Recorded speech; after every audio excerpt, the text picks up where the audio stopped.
नमस्कार, अरुणाचल समाचार में आपका स्वागत है। मैं हूं मुरी शोभा। आइए बुलेटिन में सबसे पहले देखते हैं मुख्य समाचार।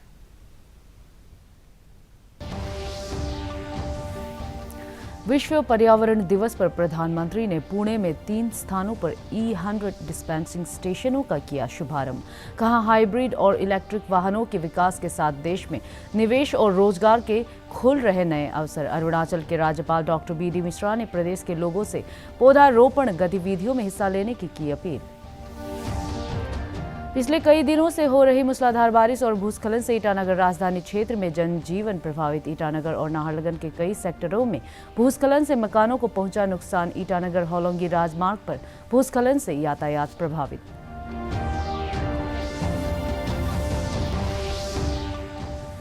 देश भर में शुक्रवार को कोरोना के 1,20,000 नए मामले और 1,97,000 से अधिक रोगी स्वस्थ। अरुणाचल में पिछले 24 घंटे में कोविड के दर्ज किए गए 404 नए मामले और 415 रोगी हुए स्वस्थ।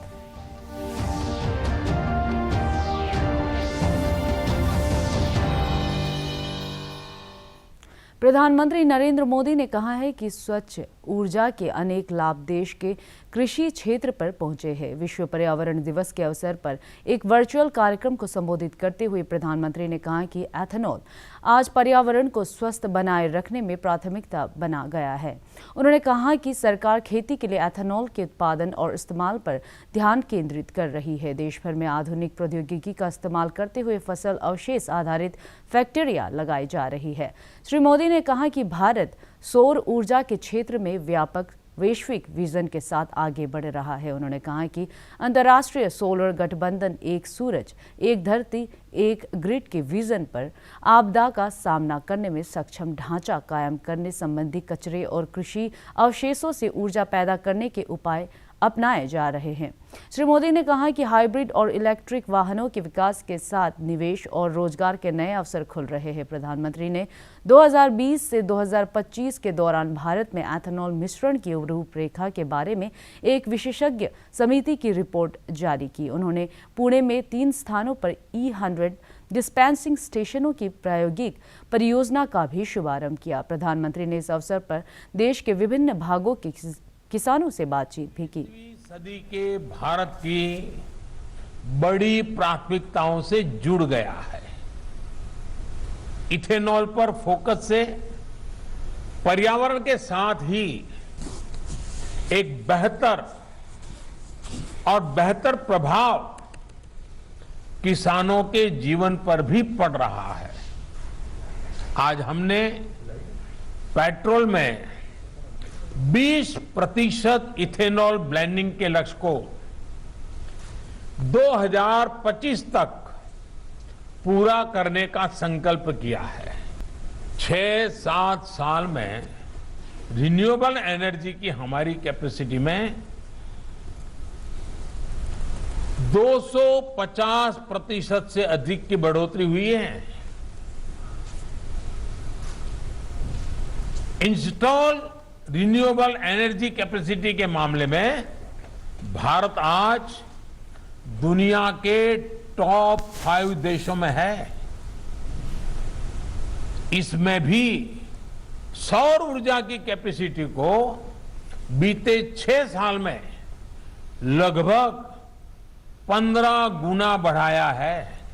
आज भारत दुनिया के सामने एक उदाहरण प्रस्तुत कर रहा है कि जब पर्यावरण की रक्षा की बात हो तो जरूरी नहीं है कि ऐसा करते हुए विकास के कार्यों को भी अवरुद्ध किया जाए। इकोनॉमी और इकोलॉजी दोनों एक साथ चल सकती हैं, आगे बढ़ सकती हैं और भारत ने यही रास्ता चुना है। अरुणाचल प्रदेश के राज्यपाल डॉक्टर बी.डी. मिश्रा और राज्य की प्रथम महिला नीलम मिश्रा ने विश्व पर्यावरण दिवस के अवसर पर राजभवन ईटानगर के परिसर में चेरी ब्लॉसम के पौधे लगाए। राज्यपाल ने संपन्नता के लिए बेहतर पर्यावरण के लक्ष्य को हासिल करने के लिए लोगों से इकोसिस्टम रेस्टोरेशन की गतिविधियों में स्वेच्छा से भाग लेने की अपील की है। उन्होंने कहा कि वर्तमान समय में इकोसिस्टम डिग्रेडेशन से विश्व को सबसे अधिक खतरा है और पौधारोपण के अलावा वन और वन्य जीवों के संरक्षण के माध्यम से हम इस चुनौती से प्रभावी तरीके से निपट सकते हैं। राज्यपाल ने कहा कि जैविक संतुलन से विभिन्न बीमारियां, बाढ़, भूस्खलन, भूमि कटाव सहित कई प्राकृतिक आपदाओं के खतरे को कम किया जा सकता है। राज्यपाल ने प्रदेश के लोगों से अधिक संख्या में पौधारोपण करने की अपील की है। राज्यपाल ने वन और पर्यावरण विभाग के मार्गदर्शन में से संबंधित एजेंसियों को विकास परियोजनाओं के लिए एक पेड़ के गिरने पर 20 पेड़ लगाने का आह्वान किया है। राज्यपाल ने प्रदेश के लोगों से कोविड उचित व्यवहार का पालन करते हुए मास्क लगाने, सामाजिक दूरी के नियमों का पालन करने, हाथों को बार-बार सैनिटाइज करने, जहां तहां नहीं थूकने और अवसर मिलते ही कोविड टीका लगवाने की अपील की है। Not only for ourselves, but for our posterity. We must give to our posterity a better planet Earth, a better environment and better surrounding than what we had inherited. Let us all, on our own initiative, suo motu, on our own good nature, preserve our environment, water bodies and surroundings. For this, the easiest and best thing to do is to plant more trees. Wherever a tree is felled, tree is cut, for any development plan or project, at least 20 more trees, 20 times more trees should be planted. My message to my fellow Arunachal Pradesh people is keep the environment preserved, protected and add to it in its expansion.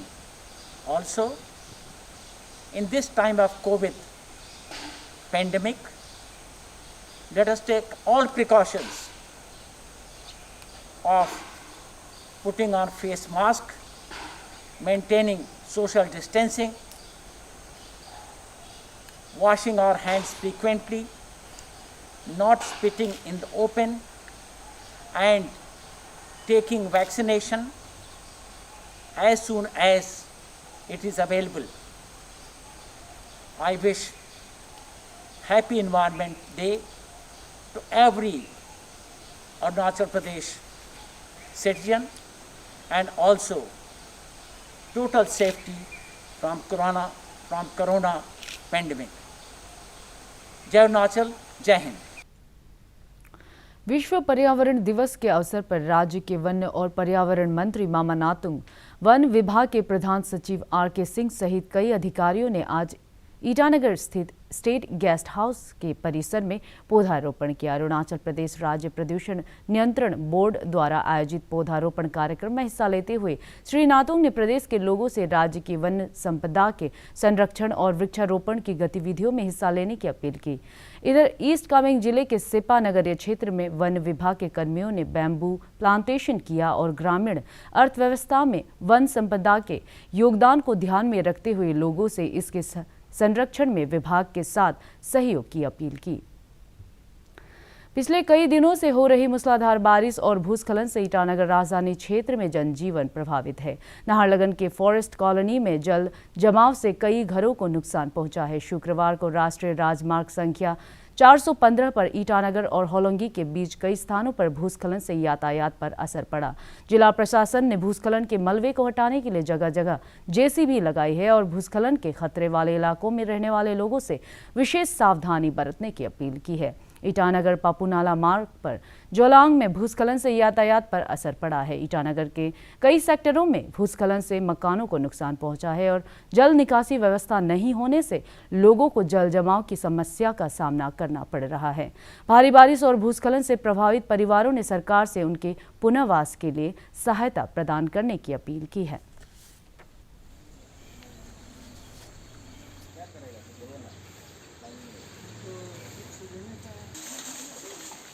ये actually यहाँ में ऊपर में इन लोग नालोन division PWD division in लोग वहाँ में अब काटनी चाहिए। एक पहाड़ को काटता है शायद इसमें वो इन लोग एक अप्रोच रोड का वो फॉरेस्ट कॉलोनी टू काउंटर नाला बोलते हैं ये। और उसके बाद एक पहाड़ काटता है वो रिहेबिलिटेशन का जो बनाने के लिए। तो इसमें कोई ऑलो का कोई हम लोग का इंस्ट्रक्शन नहीं है, कोई ये नहीं है, कोई सिस्टम नहीं है। और मानसून सीजन में वो लोग और काटेंगे अप्रैल में काटा है। तो हमको पब्लिक लास्ट टाइम जब हम लोग यहाँ में एक इलेक्टेड रिप्रेजेंटेटिव आने के साथ साथ कंप्लेन किया है तो उसमें लेकर इन ऑलरेडी काट के रखा है। तो उस दिन हम इंजीनियर इन लोग को इन लोग को बोला तो ये उसमें साइड विजिट करने दिया। तो प्लस EAC और DC साहब को हमें ऑलरेडी कंप्लेन लेटर लिख दिया और जो कॉन्ट्रैक्टर उसको दिया। कॉन्ट्रैक्टर वाला यह फ्रंट में नहीं आ रहा, शायद इंजीनियर वाला आ रहा है। ये इतना ये बड़ा था, ये पानी तो उधर जा रहा है, पानी रास्ता जो अभी मेरा घर पूरा डिमेज हो जाए, क्या करेगा वो। ये गर्मी जो थोड़ा देख के करने से ठीक है मेरा। और अंदर में तो कुछ भी ये नहीं है, पूरा हम लोग काल भी इतना काटे अंदर में किया है और भी कुछ फायदा ही नहीं। ये 2 हफ्ता हो गया इसे होते हम लोग काम में बैठेगा इसे लग रहा अभी सोच रहा। देशव्यापी टीकाकरण अभियान के अंतर्गत अब तक 22 करोड़ 78 लाख से अधिक कोविड के टीके लगाए जा चुके हैं। केंद्रीय स्वास्थ्य मंत्रालय ने कहा है कि देश में सक्रिय कोविड रोगियों की संख्या लगातार घट रही है और अब यह घटकर 15,55,248 हो गई है। देश में शुक्रवार को कोरोना के 1,20,000 नए मामले सामने आए और 1,97,000 से अधिक रोगी स्वस्थ हुए। देश में कोविड रिकवरी दर बढ़कर 93.38% हो गई है। पिछले 24 घंटे के दौरान 3,380 लोगों की कोविड से मौत हो गई। इधर केंद्रीय स्वास्थ्य मंत्रालय के संयुक्त सचिव लव अग्रवाल ने कहा है कि देश में कोविड से स्वस्थ होने की दर लगातार बढ़ रही है और यह 93% से अधिक हो गई है। उन्होंने कहा कि 377 जिलों में कोविड संक्रमण की दर 5% से कम है। स्टेट में अब हम एक कंटिन्यू डिक्रीजिंग ट्रेंड इन पॉजिटिविटी भी नोट कर रहे हैं। साथ ही अगर हम इसी डेटा को फर्दर एनालाइज करें कि पिछले एक हफ्ते में पॉजिटिविटी का ट्रेंड कैसा रहा है तो हम देखेंगे कि जो कंटिन्यू डिक्लाइन है तो वीक ऑन वीक पॉजिटिविटी देश में इस समय 7.27% है। और अगर हम पिछले 24 घंटे की पॉजिटिविटी को एनालाइज करें तो it is as low as 6.38%। यहां हम फिर आप लोगों के द्वारा सबसे विनती करना चाहेंगे कि ये ट्रेंड बनाए रखना है। जरूरी है कि हमारे कंटेनमेंट एफर्ट्स, जरूरी है हमारी restrictions and follow up of Covid appropriate behaviour उसी स्थाई से चलता रहे। साथ ही जैसे हम देखते हैं कि ऐसे कौन से जिले हैं देश में जहां पर कि ओवरऑल पॉजिटिविटी 5% से कम है, तो उसमें भी हम देखेंगे तो पाते हैं जहां 7 मई वाले वीक में ऐसे 92 जिले थे देश में, अब वह बढ़कर 377 जिले हो गए हैं, यानी कि 285 जिलों में यह वृद्धि नोट की गई है। यहां यह समझना जरूरी है कि एक स्थाई पर कंटेनमेंट पर एफर्ट्स करने की वजह से पॉजिटिविटी कम हो रही है। साथ ही ओवरऑल केसेस रिपोर्ट हो रहे हैं वह कम हो रहे हैं, जिसकी वजह से हमारे ओवरऑल एक्टिव केसेस यानी कि जो केसेस हेल्थ सिस्टम को मॉनिटर करने उसमें कमी पाई जा रही है एंड ओवरऑल देश में रिकवरी में एक अच्छी बढ़ोतरी नोट की जा रही है।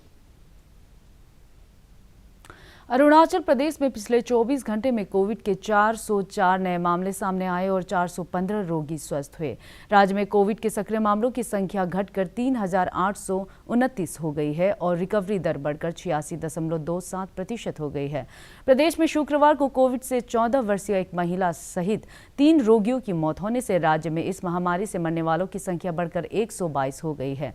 प्रदेश में पिछले 24 घंटे में कोरोना जांच के लिए 8,978 सैंपल एकत्र किए गए। दर्ज किए गए नए मामलों में चांगलांग से सबसे अधिक 102, ईटानगर राजधानी क्षेत्र से 52, लोअर सुबनसिरी से 38, अंजाव से 36, तवांग से 21, लोहित, पाके केसांग और वेस्ट कामेंग से 19, लोअर दिबांग वैली से 15, पापुम पारे और लोअर सुबनसिरी से 14, ईस्ट सियांग से 11, ईस्ट कामेंग से 9, अपर सुबनसिरी से 8, लोंगडिंग से 7, अपर सियांग से 6, तिराप और कुंभे से 4, दिबांग वैली और लेपारादा से 2, वेस्ट सियांग और क्रादादी से 1 मामले शामिल है। जबकि स्वस्थ हुए रोगियों में ईटानगर राजधानी क्षेत्र से 66, चांगलांग से 65, तवांग से 47, लोअर सुबनसिरी से 38, लोअर दिबांग वैली से 29, वेस्ट कामेंग से 28, ईस्ट सियांग से 26, लोहित से 23, अपर सुबनसिरी और नामसाई से 18, ईस्ट कामेंग से 14, अपर सियांग से 11, क्रादादी से 8, पापुमपारे से 6, कामले से 4, दिबांग वैली, तिराप और शियोमी से 3, अंजाव और लोअर सियांग से